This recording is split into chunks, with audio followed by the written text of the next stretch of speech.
My fiancé and her parents disrespected and made fun of my late mother in front of her whole family, so I called off the wedding immediately right in front of everyone. So, here's where it starts. I'm 33, and until recently, I was engaged to Lydia, this woman I honestly thought I'd spend the rest of my life with. I met her about 8 years ago through mutual friends at a cookout. She had this great smile, she was quick with a joke, and we just clicked. I didn't think twice when I decided to propose a year ago. It felt like the right time, the right person. At the time, I wasn't just marrying Lydia, I was also, in a way, marrying her family. Her parents, Jack and Donna, are the kind of people who love to be the center of attention. They're loud, opinionated, and always seem to have a comment about everything. At first, I thought it was just their personality, but over time, I started seeing how their entitlement bled into everything they did. Before we dive into what went down, let me talk about my mom. Her name was Patricia, and she was hands down the best person I've ever known. She passed away 2 years ago after battling cancer for 3 brutal years. Watching her fight that disease and still find ways to put other people first was humbling. She taught me so much about kindness, generosity, and standing up for what's right. My mom wasn't just my rock. She was a lifeline for a lot of people. She had this way of stepping in and helping people without making them feel embarrassed or indebted. She just quietly do what needed to be done. That included Lydia's family. Jack and Donna owe so much to her, but you wouldn't know it by how they talk about her now. Back when I first introduced Lydia to my mom, it went well enough. My mom liked Lydia. She told me so. Lydia seemed polite, but as things got more serious, it became obvious that Lydia didn't really get along with my mom.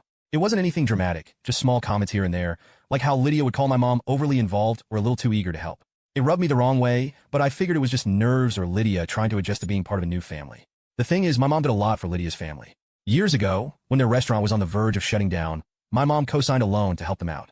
No one else would take that risk, but my mom believed in them. She even helped them organize their finances and put together a plan to make the business profitable again. And it worked. The restaurant survived, and Jack and Donna were able to keep their livelihood. But it didn't stop there. When their restaurant's industrial oven broke down, and they didn't have the money to replace it, my mom paid for it outright because she didn't want them to lose business. She never asked for the money back, even though she could have used it for her own medical bills later on. That's just who she was. Then there was Lydia's older brother, Ryan. He was struggling to finish college because he couldn't afford tuition for his last semester. My mom stepped in and covered the costs so he wouldn't have to drop out. She said, education is one thing no one can take away from you. It wasn't just money she gave, it was time and energy.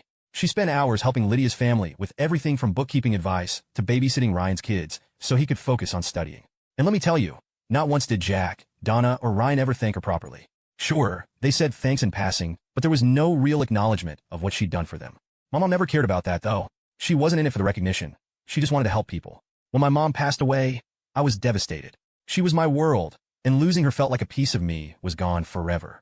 Lydia was there for me during the worst of it, or at least I thought she was. Looking back, I realized that a lot of her support was more about doing the bare minimum. She'd say things like, you need to move on, or your mom wouldn't want you to be stuck in grief, which yeah, maybe was true, but it didn't feel comforting. It felt dismissive. Leading up to the wedding, I started noticing more red flags. Lydia was weirdly dismissive anytime I brought up my mom in conversations about the ceremony. For example, I wanted to include a small tribute to my mom during the vows, and Lydia just brushed it off, saying, isn't that going to make people sad? Weddings are supposed to be happy. I let it slide because I didn't want to start a fight, but little things like that kept piling up. Then there were the comments from Jack and Donna. They had this way of talking down to me, like they thought Lydia was marrying beneath her. Jack once joked about how Lydia was upgrading her life by marrying someone from a simpler background. Donna would say things like, well, we all make sacrifices for love, as if Lydia was doing me a favor by agreeing to marry me. It stung, but I kept my mouth shut for Lydia's sake. Looking back now, I wish I'd spoken up sooner. Maybe I could have saved myself some heartache, but I kept telling myself that once the wedding was over and the dust settled, things would get better. I couldn't have been more wrong. So, fast forward to about a month before the wedding. That's when things really started to unravel. Like I said earlier, Lydia's parents, Jack and Donna, offered to host the rehearsal dinner at this fancy restaurant they had ties to. At first, I thought it was a nice gesture. I figured maybe they were trying to smooth over all the little snide comments and awkward moments we'd had during the wedding planning. I even told myself, maybe this is their way of stepping up and showing some class. Now, a little context about this dinner. Lydia's parents didn't just offer to host it. They made a big show of how generous they were being. Donna kept bringing it up in conversations like, oh, we've put so much effort into making this rehearsal dinner perfect. It's going to be the talk of the town. Jack, of course, chimed in every chance he got, reminding me and everyone else that the restaurant was one of the best in the area and how we were lucky they were able to secure it. The whole thing started to feel less like a gift and more like an ego boost for them. But whatever, I was focused on making the wedding happen, so I let them take the reins on the rehearsal dinner. As we got closer to the date, Jack and Donna's true colors started to shine through even more. Every conversation with them turned into some kind of backhanded comment or passive-aggressive remark. For example, when I tried to confirm the guest list for the dinner, Donna rolled her eyes and said, we'll handle it, Michael. You don't need to stress over the details. Just show up and enjoy. It was such a small thing, but it bugged me. Like, this was supposed to be our event, right? Shouldn't Lydia and I have a say in who's coming? Then there was the menu. Donna made this huge deal about how they were curating a high-end dining experience for the night. She kept saying things like, "Oh, we've got the chef to create something really special. Nothing like what you'd normally find back home, Michael." That last part was her favorite dig. Back home. She loved reminding me that I wasn't from the same social circle as them. I'm from a small, working-class town, and they never let me forget it. I try to brush it off and focus on the bigger picture. I kept telling myself, it's just one night. Smile, nod, and get through it. But even Lydia was starting to act weird. She'd always had this habit of siding with her parents on things. But in the weeks leading up to the dinner, it got worse. Anytime I brought up an idea or concern, she'd wave it off and say, "Michael, you're overthinking this. My parents know what they're doing." The thing is, it wasn't just about the dinner. It was the way they made me feel like an outsider in my own relationship. They treated me like I was lucky to even be in the room, like I should be grateful that Lydia was willing to marry me. And Lydia? She never stuck up for me. If anything, she encouraged it by laughing along or dismissing me whenever I tried to bring it up. A week before the dinner, there was this incident that should have been a huge red flag for me. Lydia and I were at her parents' house, finalizing some details for the wedding. Donna was in full control mode, flipping through seating charts and floral arrangements like she was planning a royal event. At one point, I made a suggestion about changing the centerpieces to something simpler, something my mom would have loved. Donna didn't even look up from her binder. She just said, "Oh, Patricia had interesting taste, didn't she? But this is Lydia's day. Let's keep things modern, shall we?" I froze. It was such a subtle jab, but it hit me hard. Lydia didn't say a word. She just kept scrolling on her phone like nothing had happened. I wanted to call Donna out right then and there, but I didn't want to start a fight. So, I swallowed my pride and stayed quiet. Looking back, I hate that I didn't say something. It's like every little insult and slight was adding up, but I kept brushing it off because I didn't want to rock the boat. I thought I was keeping the peace. The day of the rehearsal dinner finally arrived, and I could already feel the tension in the air. Lydia and I drove to the restaurant together, and I tried to make small talk to lighten the mood. She was quiet, though, scrolling through her phone and barely responding. When I asked if she was excited, she just shrugged and said, "It's just a dinner, Michael. Don't stress. Just a dinner, right?" When we got to the restaurant, Jack and Donna were already there, acting like they owned the place. Jack was standing by the entrance, shaking hands with guests as they arrived, while Donna was busy giving instructions to the staff. The whole thing felt more like a corporate event than a family gathering. The restaurant itself was over-the-top fancy. White tablecloths, chandeliers, the whole 9 yards. It was the kind of place that screams, "Look how important we are." Honestly, it just made me feel more out of place. As the guests trickled in, I started noticing something weird. Most of the people there were from Lydia's side of the family.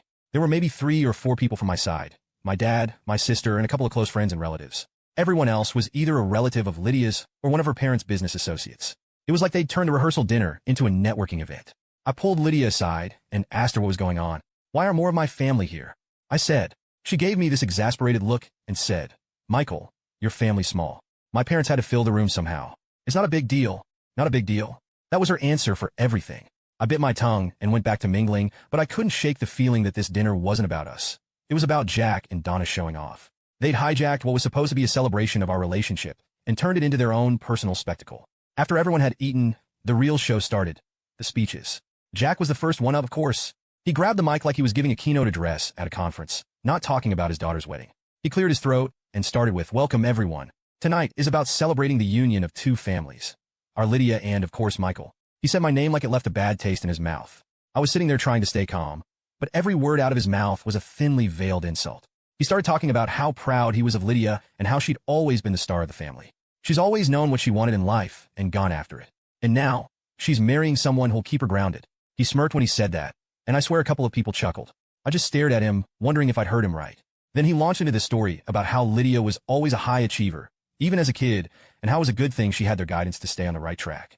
At one point, he said, "You know, we've always taught Lydia to aim high, and while Michael might not be what we envisioned at first." He trailed off, letting the sentence hang like it was supposed to be funny. I could feel my dad and sister glaring at him from across the table. Next up was Donna. She strutted to the mic like she was about to accept an award. Her speech started off okay. She talked about how much she loved Lydia and how excited she was for the wedding. But then she started making these little digs about me. She talked about how Lydia was the perfect daughter who deserved the best in life and said, "It's a good thing she's patient because she's taught Michael so much already." I almost choked on my water. What had Lydia taught me? How to bite my tongue while her parents insulted me every chance they got. Then Donna turned to me and said, "We're so happy to welcome you into the family, Michael. It'll be nice to finally have someone who doesn't mind getting their hands dirty, right?" She laughed, and a few of her relatives joined in. I glanced at Lydia, hoping she'd step in or at least look uncomfortable, but she was smiling along with them. And just when I thought it couldn't get worse, Jack got back up to the mic. He clinked his glass and said, "One last thing before we wrap this up. I just want to acknowledge someone who's no longer with us but played a big role in shaping who Michael is. His mom, Patricia. For a split second, I thought he might actually say something kind. But no. Instead, he said Patricia was one of a kind. She had a habit of inserting herself into situations. Didn't she? Always had an opinion about how things should be done. He laughed, and Donna chimed in, oh, she definitely had strong opinions. Remember how she always insisted on helping us even when we didn't ask? I couldn't believe what I was hearing. They were talking about my mom like she was some nosy neighbor. Jack wasn't done. But in all seriousness, he said, Patricia was a generous woman. She helped us out a lot. Sometimes too much, if I'm being honest. He winked like it was some kind of inside joke. The room got quiet, but Jack just kept going. We'll be sure to keep her spirit alive at the wedding. Let's hope Michael doesn't inherit her enthusiasm for taking charge, though. We wouldn't want him meddling too much, right? That was it.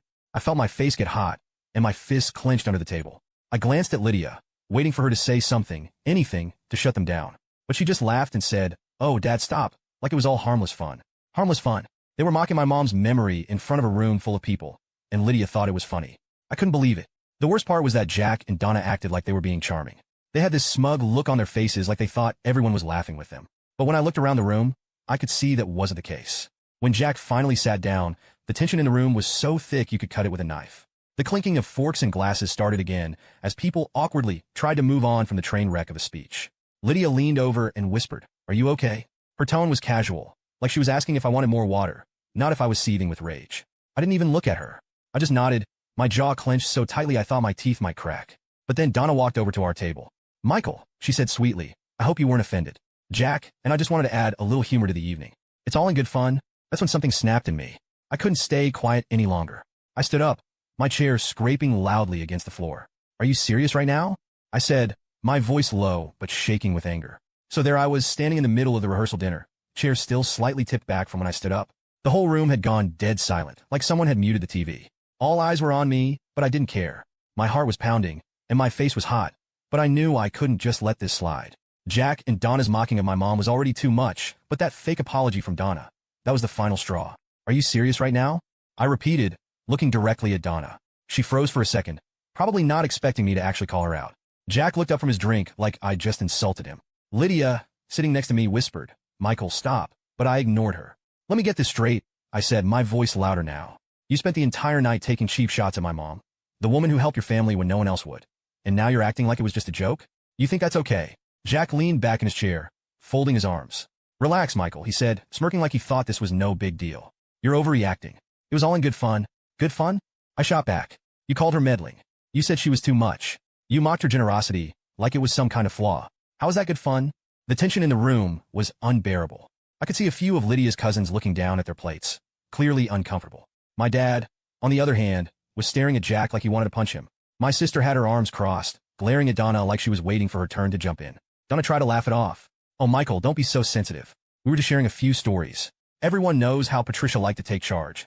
I couldn't believe what I was hearing. Take charge? I said, my voice rising. She helped you. She saved your business when you were about to lose it. She paid for your oven repairs, your patio remodel, and your son's college tuition. And this is how you repay her? By turning her into some kind of joke at a rehearsal dinner? Jack sat up straighter, clearly annoyed now. All right, that's enough, he said, trying to sound authoritative. We didn't mean any harm, but if you're going to throw a tantrum about it, maybe you're not ready for marriage. That comment showed just how little respect he had for me, or for my mom for that matter. Lydia finally spoke up, tugging on my sleeve. Michael, can we just go outside and talk, please? I pulled my arm away. No, Lydia, we can't. Not until your parents understand how disrespectful they've been. Donna sighed dramatically, like she was the victim in all this. Michael, this is supposed to be a happy occasion. You're ruining the evening for everyone. I'm ruining the evening? I said, my voice shaking with anger. No, Donna, you ruined it the second you decided to trash my mom in front of everyone. And Lydia, you just sat there and let it happen. Lydia's face turned red. I didn't know they were going to say all that, she said defensively. But you laughed, I shot back. You laughed at every single insult. You didn't even try to stop them. At this point, the whispers in the room started picking up. People were leaning over to each other, murmuring about the scene unfolding in front of them. I could feel the weight of their stares, but I didn't care. This wasn't about them. This was about standing up for my mom. Jack stood up, clearly fed up. All right, Michael, if you're so offended, maybe you should leave, he said, pointing toward the door. For a moment, I considered it. I thought about just walking out, leaving them to their perfect little dinner. But then I looked around the room, at my dad, my sister, my few friends who had come to support me. They were all watching, waiting to see what I'd do. And I realized I wasn't going to let Jack and Donna get away with it. Not this time. No, I said firmly. I'm not leaving. Not until you understand what you've done. Jack opened his mouth to respond, but I cut him off. You act like my mom was some overbearing busybody. But without her, you wouldn't even have this restaurant connection. She didn't do any of that because she wanted recognition or praise. She did it because she cared. And now you're sitting here, trashing her memory like it's some kind of punchline. That's not just disrespectful. It's disgusting. The room went completely silent again. Even Jack looked taken aback, like he didn't know how to respond. Donna opened her mouth, but no words came out. Lydia just sat there, staring at the table, her face a mix of embarrassment and anger. Finally, Jack muttered, "We didn't mean it like that." "It doesn't matter how you meant it," I said. "What matters is how it came across. You don't get to rewrite who my mom was just because it suits your narrative. She deserved better than that. And honestly, so do I." With that, I stepped back from the table and grabbed my coat. "You want me to leave? Fine. But don't expect me to come back." My dad stood up immediately, ready to follow me out. My sister grabbed her purse and shot one last glare at Donna before joining us. A couple of my friends stood up too, looking unsure but supportive. Lydia called after me, "Michael, wait." But I didn't stop. I walked out of that restaurant, my head held high, even though my heart was pounding in my chest. Outside, my dad put a hand on my shoulder. "You did the right thing," he said. "Your mom would be proud." I nodded, but I didn't feel proud. I felt angry and betrayed. And I realized something. If she couldn't stand up for me or for my mom, then maybe she wasn't the person I thought she was. Part of me thought I'd done the right thing by walking out. But the other part of me couldn't shake the feeling that it wasn't enough. If I left things as they were, Lydia and her family would just spin the story to make me the bad guy. They'd frame it as me being too sensitive or overreacting. No, I couldn't let that happen. This wasn't just about me. It was about my mom, her memory, and what I stood for. I took a deep breath and turned to my dad. "I need to go back in there," I said. "What?" My sister blurted out. "Why? You don't owe them anything." "I know," I said, looking at her. "But I'm not leaving this unfinished. I need to make it clear, to Lydia, to her parents, to everyone, that I'm done for good." My dad hesitated, then nodded. "If that's what you need to do, we'll back you up." "No," I said, shaking my head. "This is something I have to do on my own." My sister looked like she wanted to argue, but she held her tongue. I turned and walked back toward the restaurant. My stomach was in knots, but my mind was clear. I wasn't walking back in there to cause a scene. I was walking back in there to end things once and for all. People were whispering to each other, stealing glances at the door as I walked back in. Lydia was still sitting at the table, her face pale and her eyes wide when she saw me. "Michael," she said, standing up. "What are you doing?" I ignored her question and walked straight to the front of the room where Jack and Donna were still seated, looking far too pleased with themselves. Jack raised an eyebrow as I approached, clearly not expecting me to come back. Donna gave me that same fake sweet smile she'd been using all night. "Back so soon?"